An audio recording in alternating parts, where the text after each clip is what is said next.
J'en ai marre. Je sors du casier 5 minutes pour me dégourdir le goulot, car toutes ces vieilles me donnent le bourdon. Je suis dans un casier avec 50 vieilles peaux. Nous sommes debout, alors que notre vocation à nous bouteilles est d'être couchés. C'est pas un destin, ça. Des vieilles bouteilles dans un casier, c'est comme des vieux dans un hospice. Ça radote. Elles parlent sans arrêt de leur cul. Elles en sont fières. Le cul, le vin, voilà leur sujet de conversation. Parler cul quand on est vieux, ça fait jeune. Ça rassure, même si on sait qu'on s'en sert plus. Quant au vin, leur vin, elles ne parlent que de ça. Elles n'en ont connu qu'un. Elles l'idéalisent. Les pires sont celles qui ont gardé leurs étiquettes. Elles la ramènent comme si elles étaient propriétaires du château. J'étais heureuse avec mon rouge pleinement. Et si triste quand nous nous sommes quittés. Nous formions ce qu'on appelle un très beau couple, une belle bouteille. On nous enviait. L'avenir d'une bouteille dépend beaucoup de la chance. Que va-t-elle devenir? Avec qui passera-t-elle sa vie? Ira-t-elle dans un grand château? Issu d'un grand château, nous sommes traités, honorés, respectés. Et j'ai eu cette chance-là. J'ai été premier grand cru classé et d'un grand millésime 1928, s'il vous plaît. Mais le vin et la bouteille, c'est un vrai coup pour le meilleur et pour le pire. Quelquefois, plusieurs générations, l'un dans l'autre. Avec lui, on va passer toute une vie. Alors quand on a la malchance d'un mauvais bouchon, c'est l'assurance d'une vie insupportable.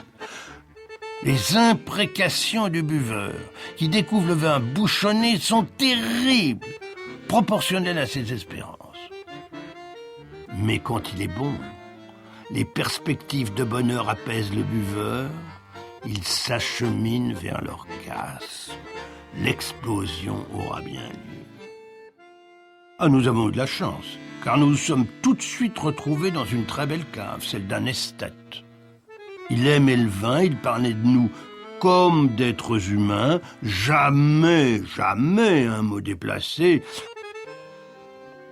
Un jour, notre propriétaire est descendu dans la cave. Il s'est promené. Il est tombé en arrêt devant notre casier. Et il a dit, est-ce que ces 28-là tiennent le coup? Sa main a caressé les coiffes, il a pris le goulot de ma voisine, et puis sans aucune raison, l'a quitté pour venir sur le mien. Il m'a soulevé, m'a regardé, j'ai compris, tout de suite. La malchance? Non, la vie.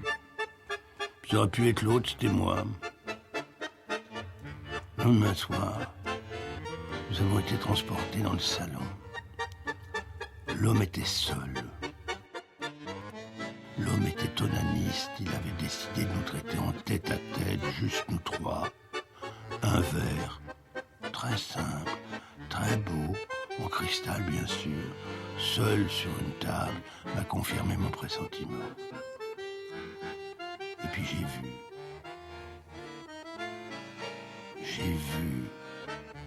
quel affront, quelle humiliation, une carafe, oui, une carafe.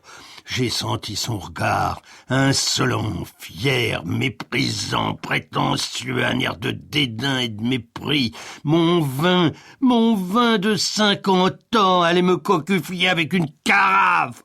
J'étais cocu. J'ai senti la main retirer ma coiffe. Je ne pouvais même pas me révolter, car les gestes étaient délicats. Même le tire-bouchon pénétrant lentement n'a pas été douloureux. Mon goulot a heurté la carafe. Mon vin m'a quitté lentement. Il coulait le long de la paroi, offrant à cette salope tout ce qu'il m'avait réservé pendant 50 ans, sa force, ses arômes, son plaisir. Je me suis retrouvé sur la table, seul, vide, abandonné, avec pour encore quelque temps la lie de mon vin. Oh, tu sais, ça a été dur. Mais depuis que je suis dans cette cave, je fais bouteille décoration. Bon, il n'y a rien à boire, mais je me suis résigné. J'ai d'autres moyens de rêver.